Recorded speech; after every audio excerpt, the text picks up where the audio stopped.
क्या कुंभ जैसे पवित्र आयोजन से पहले अखाड़ों की राजनीति धर्म को हिला सकती है? जी हां, मध्य प्रदेश के पवित्र शहर उज्जैन में इस समय अखाड़ा परिषद के अध्यक्ष पद को लेकर एक बड़ा विवाद खड़ा हो गया है। और सबसे बड़ी बात, अब एक नहीं बल्कि दो अध्यक्ष सामने आ चुके हैं। क्यों और कहां से शुरू हुआ है ये विवाद, और साथ ही इस विवाद का आगामी सिंहस्थ पर क्या असर पड़ेगा, देखिए हमारी स्पेशल रिपोर्ट में।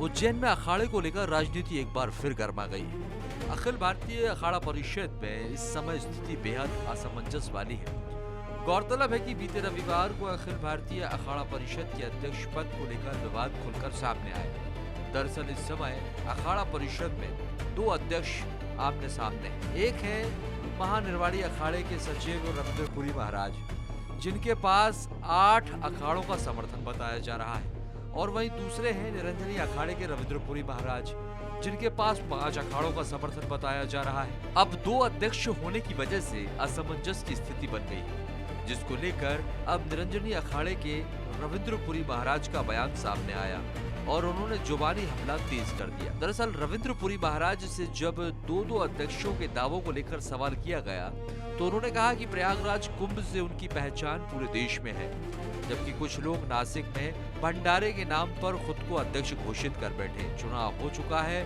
उन्होंने इशारों में विरोधियों पर निशाना साधते हुए कहा कि जब किसी को पद नहीं मिलता तो उसकी मानसिकता कमजोर हो जाती है। नहीं, ऐसा नहीं है। आप लोग सब हमको जानते हैं, जितने मीडिया हमको जानते हैं। आपने देखा होगा जब हमारा जो प्रयागराज का महाकुंभ था उस समय पूरा हिंदुस्तान हमको जानता है। ऐसी बात नहीं है। इसमें पहली बार वो आपके पास आए थे, हम तो लगातार आते रहते हैं, ये सब चलता रहता है। इस बारे में कोई दिक्कत वाली बात नहीं। कहाँ है उनको पूछा भाई कहाँ है, वही उन्हें साथ मारता अपने साथ बिठाए हुए थे। यही कार्य इन्होंने कहा नासिक में किया।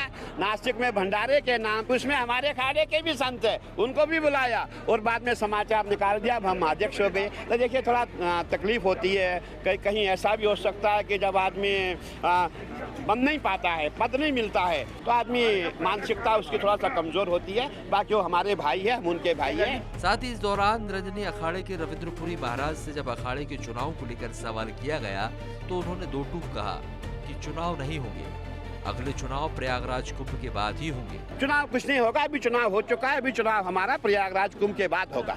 सूत्रों के मुताबिक अखाड़ा परिषद का नया चुनाव नासिक कुंभ के बाद कराया जा सकता है, यानी कि संकेत साफ है कि आने वाले समय में अध्यक्ष पद को लेकर यह विवाद और अधिक बढ़ सकता है। तो सवाल बड़ा है कि अखाड़ा परिषद में यह विवाद जल्द खत्म होगा या फिर कुंभ जैसे बड़े धार्मिक आयोजन से पहले यह सत्ता संघर्ष और गहराता जाएगा। फिलहाल सभी की नजरें अगले फैसले पर, यानी कि आने वाले कुंभ के आयोजन पर टिकी हुई हैं। और इस खबर के बारे में आपकी क्या राय है, हमें कमेंट्स में जरूर बताइएगा। साथ ही हमारे चैनल श्री दिशा भक्ति को सब्सक्राइब करना ना भूलिएगा। धन्यवाद।